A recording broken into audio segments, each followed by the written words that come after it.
What's up? It's your boy Mustache Dave here. This is After Hours with Mustache Dave, joined this evening by my main man from Penta Sports, Frosz. Frosz, how you doing? How you doing, man? I'm doing good, man. I'm doing good. Just finished some PUBG online games and went pretty decent, so all good. Went pretty decent. I mean, yeah, you guys getting stuck in tight spots, but hey, it happens to the best of us. You know, that circle definitely is not forgiving. But word on the street, man. Word on the street. You're the gift god? You're the gift god? Oh, you already catch that up? Dude, you're the gift god. How'd you get that title? The gift god. And what does that even mean? What does that even mean? So basically, it all started like a long time ago when a buddy of mine got punched out in a game, and I made like a GIF with his name and the guy that punched him out.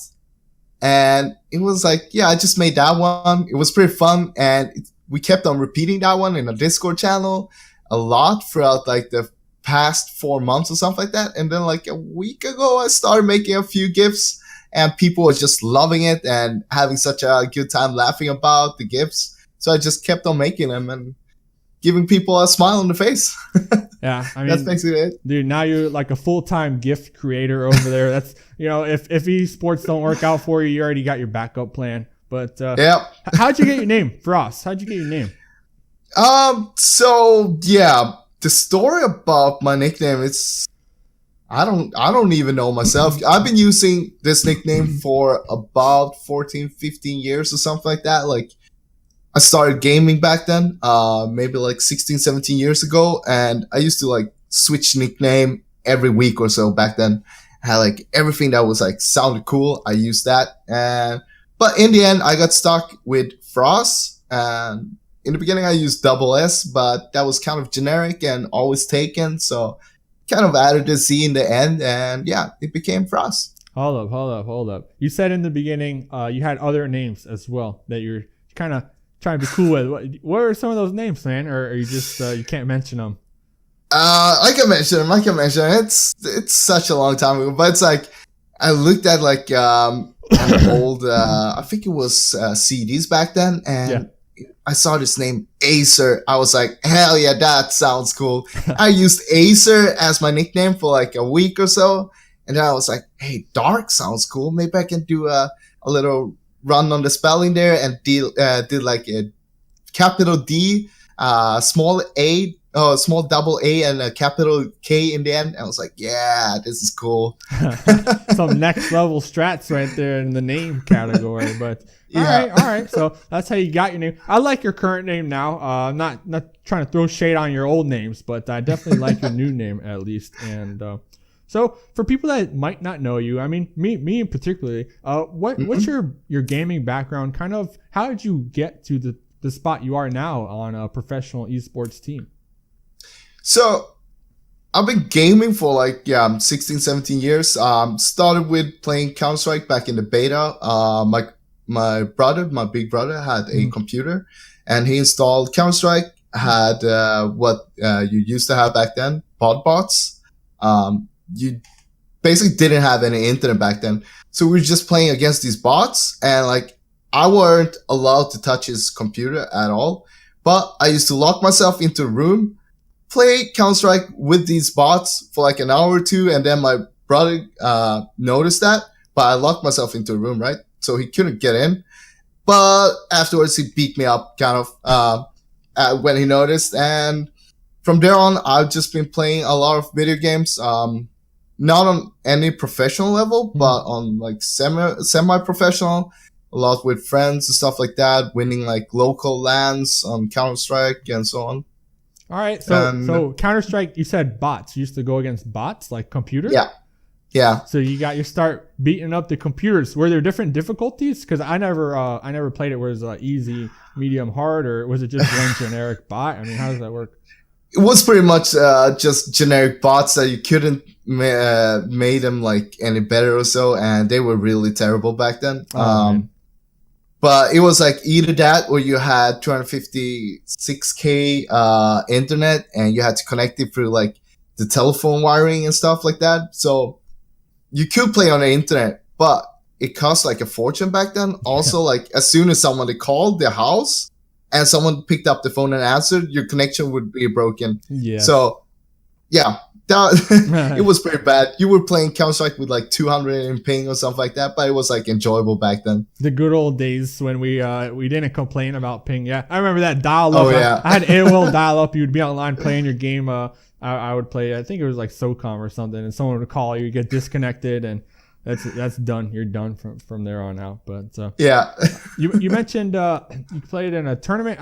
What is that? I see something behind you. I don't know if you want to take it off. What is that on your wall, man? Oh, this one. Yeah. Is that able to? This is Killstriles. So Killstriles has been doing this duo tournaments for, what is it? I think it's 3 of them so far. The first one I didn't know about, so I never signed up for him. Second one, which is where this one comes from, was in September.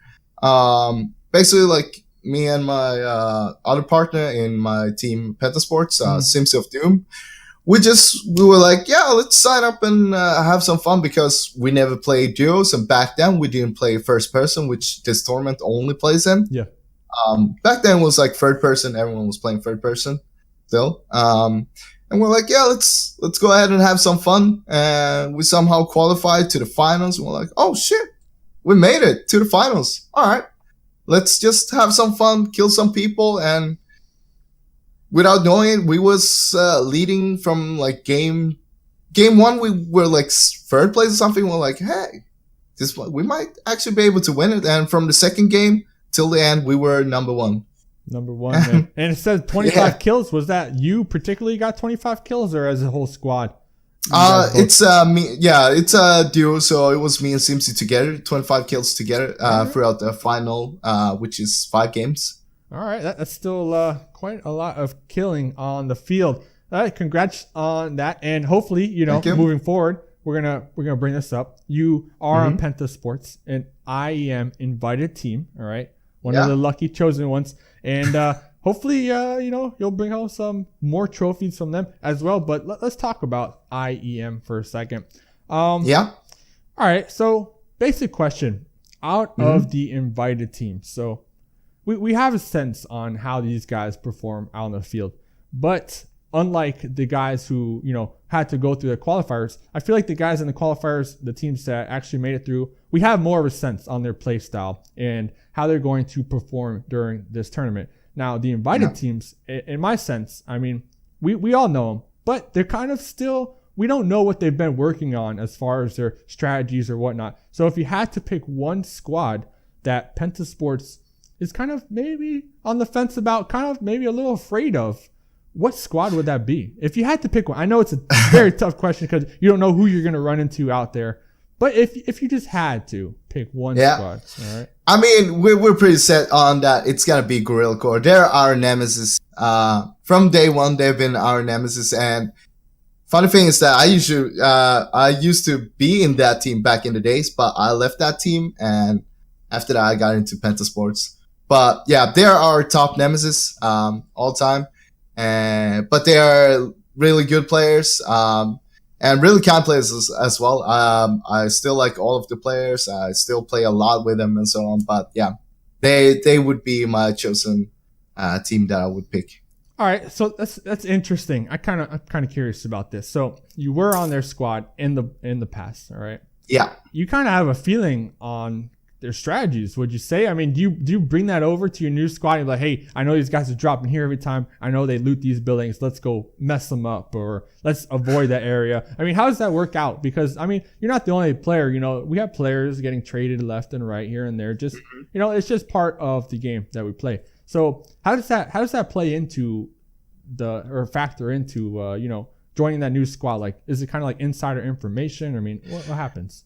Well, it's not really inside information, but just like every other, I'd say, like top teams, people change up their strategies all the time. You come up with new stuff and so on, but there is also like, we don't really care where they drop or stuff like that, but we generally know their kind of play style and how they play, which we do with a lot of other teams as well. So we kind of know, like, as soon as we engage them, before we even knock someone or they knock someone from us, we kind of know that this is Guerrilla Core. Also, like using kill feed for your help to figure out where people are located and stuff like that. All right. So I mean, pretty much to counter that, like kind of my question, you have different strategies, so you don't fall into that single strategy every single game. So even if you were on that team previously, it doesn't matter because they'll come up with some other plan, 10 other plans given that. So all right. So moving on into the IEM type of question. So we know Penta Sports, their rival out there, Guerrilla Core. It's official. You just declared it. But we have lots of people out there. You know, they're watching, they're wondering, but do they really know what does it mean to be a pro player? Like, in your opinion, what does it mean? I mean, being a pro player, like the definition of being a pro player, we can start with that. That is like you're a professional player. You're getting paid to play a game. But I think that there's a lot of stuff that people don't know about what it is to be a pro player. Like many people think that you can just grind leaderboards, get high placements on the leaderboards, and then you're gonna be a pro player. You're gonna be picked up by a team, and you're gonna be a pro player. But there's a lot more going on than that. Like, I mean, leaderboards doesn't really matter. If you're a pro player, for example, like you don't really care about the leaderboards and stuff too much. It's more about doing good in tournaments that are going on. And you also have to like come up with, as we talked about before, new tactics, new strategies all the time. You gotta evolve your game. You gotta keep up with the meta or even be in front of the meta, just to like not be where everyone else is, but you want to be in front of them in terms of the gameplay. So pretty much you want to be the squad out there creating the meta, I guess you can say. Yeah. Because when there's a meta, everybody knows about it. It's old news. So I don't know if you can really talk about this or not because I don't want you giving away your strategies. But I mean, what type of metas are you guys creating over there? If you can tell me. I mean, I don't know. Is there something new that you guys are doing? We are always expanding our playbook with new strategies and stuff. I can't really go into what we do right now and what we're testing out because of IM and other teams scouting out what other teams are doing. But we can see, for example, like how we are holding some compounds, and we've seen other teams copying that straight off how we were holding some of the compounds, and nobody did hold them like that before us. Okay. But afterwards, we've been seeing people doing exact the same thing. Oh man. Okay. So you guys kind of developed your own little style with the compounds, and then upon reviewing other squads, they're kind of doing the same thing. That's kind of what you're saying. So let's not name any names there. I don't want anyone getting upset. But you did mention that you're gonna be extremely busy upcoming weeks. I don't know if I can mention it, but I will. You guys are going to a boot camp. Yeah, we could talk about that because I'm interested in this. So, okay. So what does that mean? A boot camp? And what does that mean? So boot camp is basically like you're gathering together the team, and you're gonna be sitting together and playing the games together. Because right now, like most of the teams, some teams have like gaming houses where they're sitting together. That is basically the boot camp. Okay. But most of the teams out there don't actually have gaming houses. So you're like me, sitting playing from home. The other teammates are sitting from their home playing. But boot camping is together, people together, the team together, playing together, and it's a lot different because then you have everyone next to you instead. So it's basically like a LAN, but for a team, and you evolve the team. You're gonna be around the players or the teammates all the time, every day. It's also getting to know your teammates better than just through the internet as well. Yeah. So it's kind of that in real life interaction, I guess, is the main focus for the boot camp. From what I'm understanding, and of course, you guys most likely going to have a couple fun nights in between all that serious gameplay. Now, also, just to kind of touch on the boot camp, we have all four of you in the house. Yeah. All right.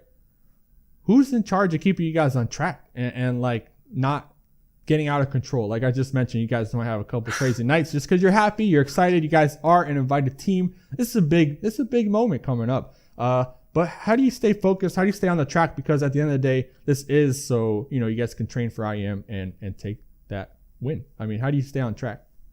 I mean, I think it's up to everyone in some sort of way. We're all aiming for the same thing. We want to become better, and we want to know each other better. And while boot camping, it isn't only about playing the game, but also knowing your teammates in real life could help you out to, how to affect the players while you're playing the game, how to boost them up, make them be more confident during the game and so on. So even if we have these fun nights, it's also something for the team building up better relationship between the players. All right. Yeah. I actually like that, man. That makes me. I want to go. I want to go there. I want to be at the boot camp. Just kind of maybe have an interview at the boot camp. I don't know. That'll probably be too distracting. But all right, man. We're gonna take a quick break, and then when we get back, we're gonna hop back into this IEM talk, get a little more technical, and have a little fun at it. But stay tuned. This is After Hours with Mustache Dave. I'm joined this evening with Frosz, and I'm Mustache Dave, of course. So we'll be right back.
Welcome back. This is Mustache Dave here, joined by Frosz. This is After Hours with Mustache Dave. Thanks for hanging in there. So, Frosz, let's get right into this, man. Let's get right into this.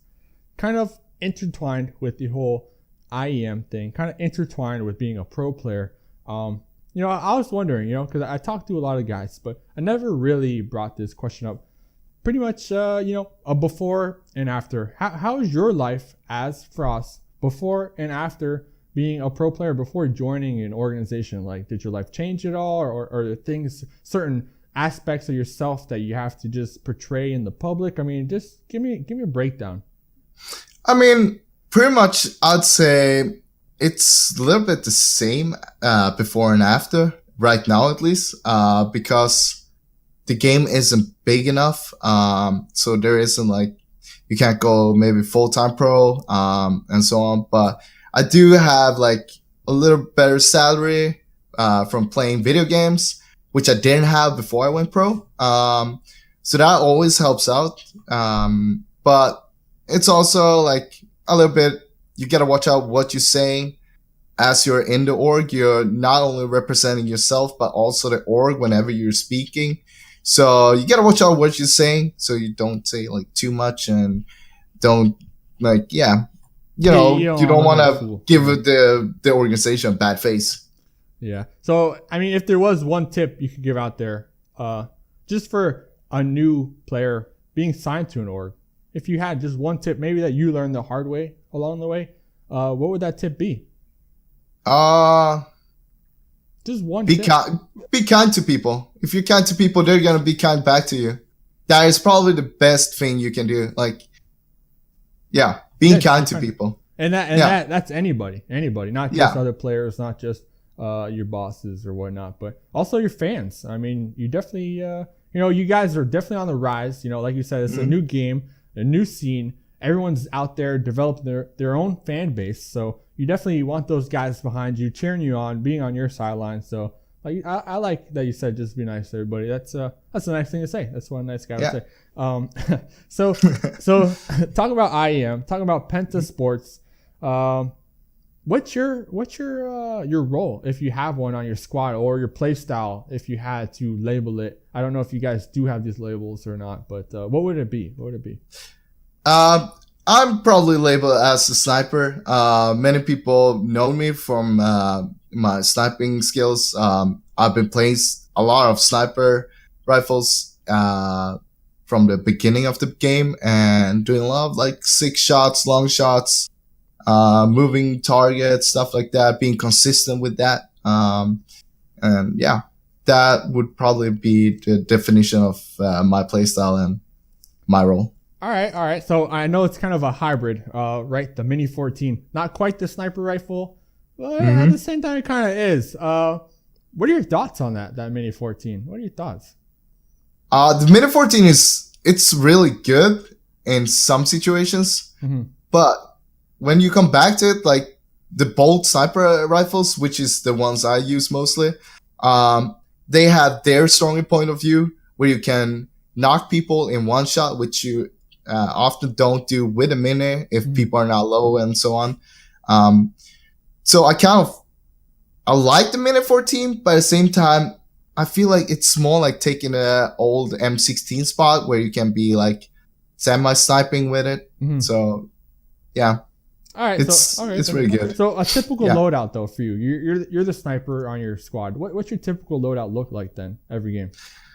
So it would be probably, if we're taking like the start of the game from nothing, I would grab Car 98 with a scope, preferable the 8 times. I don't really like the 4 times. And a side weapon to that would either be some sort of SMG for really short range when you're trying to breach a house or something, or a full auto AR like Scar or M4 to have at your side for medium to close range combats. All right. And okay, I like that setup. And talk about breaching a house. All right. So just to kind of dive a little deeper into this whole role thing, you're the sniper.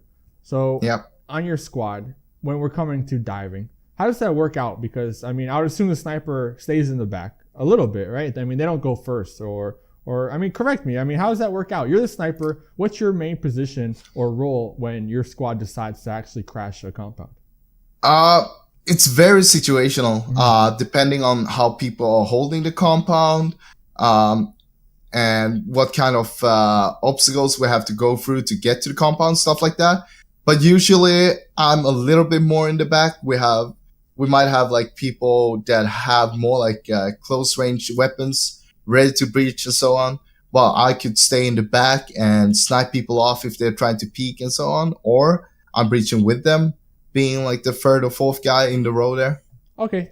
And so who makes that decision then? Is it kind of a group effort, or do you guys have one particular guy that's just out there calling the shots? I mean, I don't know if you could tell me this or if it's part of your strategy or not, but no, yeah, I can probably tell you this, and it's basically like either the in-game leader tells me to do it, or I take the decision myself and say like, I'm gonna stay behind because I evaluated the situation that they might be peeking and trying to pop you guys while you're breaching, and then I can just snipe them straight off when they're doing that. That would be 1 man down for the team that we're breaching. Easier for my team to go in and breach the other team. Okay. Who's your in-game leader? Can you answer that, or is that private? Yeah, that's Simsi. All right, Simsi. So yeah. Okay. So in-game leader. Talking about that though, because I'm also curious. Say the in-game leader, they just get knocked out. They get taken out. They're done with. Does that affect their ability to be the in-game leader for that squad, or do they remain not necessarily talking about your in-game leader, but just the role in general? Do you think they remain calm and they continue to kind of lead the squad even though they're dead? I mean, do the spectator, of course. I mean, does that affect them at all, being dead or alive and being the in-game leader? Is there any crossover? Well, it's different from team to team, I'd say, but I think a good in-game leader would still continue helping the team, making the calls. They can still look at the map. They can say, all right, you got a good reach over there. You can move on from to there. They can evaluate like, all right, we heard a team shooting over there, so that might be risky. Don't go there, etc., etc. So they should always be proactive, even if they're not still alive in the game. Yeah. Okay. I definitely agree with you. I was just wondering if there are any like contesting to the in-game leader kind of role. Like, I don't know. It's tough, right? Because right now roles they're fairly new. Some squads they have defined roles. Some squads they don't have any roles. It's a new topic within the community. I feel like just the whole role situation going. But I definitely think it's important for players to know their play style and kind of what they're strong at and what they need to work on. So it just goes on from there. But all right, so 2 more questions, almost done. I definitely appreciate you taking your time tonight to speak with this guy. I'm wondering, it's been going around lately. It's been going around for quite some time. The silent buggy glitch. Did you ever get killed by it? I mean, have you ever had the opportunity to kind of witness it and it kind of just pissed you off? I mean, pretty much have you ever encountered the silent buggy? Yeah, I have. Usually it won't kill me though, but it has happened that it has killed my teammates. And the thing is that you actually never know when it's happening, as far as I know. Yeah. So you could still have the sound, but other players don't have the sound, and vice versa. But there has been incidents where people have been breaching us with silent buggies, and we have not understood what the fuck is going on. You just hear the breaking sound, and it's like, wait, are we getting breached? Yeah. And then you just see people running to you and stuff like that. But it's one of those annoying bugs that we want to get rid of. Hopefully, it won't be in 1.0 patch. Yeah. I mean, hey, for all we know, it might be a feature, all right? It might be a feature cutting off the engine. I mean, it kind of would make sense, right? If you can cut off the engine and quietly sneak up on. Because crashing compounds, I mean, it's tough. It's tough as is. So might as well make it easier. But, hey, before we go, in your opinion, I mean, I know you kind of touched on what it takes to be a pro, how pros should kind of, carry themselves. But in your opinion, for new players in general that are looking to become pros, that, are just out there grinding it out, do you have any advice for these guys that will kind of help them or aid them into, reaching their goals, reaching their dreams? Anything that you might be able to enlighten them with? I'll go back to be kind to other people, and always watch out what you say on the internet, because this could get back to you. Like, it doesn't need to get back to you in a week, but it could take like 2 or 3 months. People are digging in the internet. And always make sure that you're on the good side with people, because if you're on the good side, people will try to help you out. Also, just play with other people. Try playing with other people and be the nice guy, and just, don't give up on your hopes, and hopefully you'll make pro one day. All right. I definitely like that advice, but when it came to my head, though, what do you think about the nice guy finishes last? That saying. Is that whole true, or?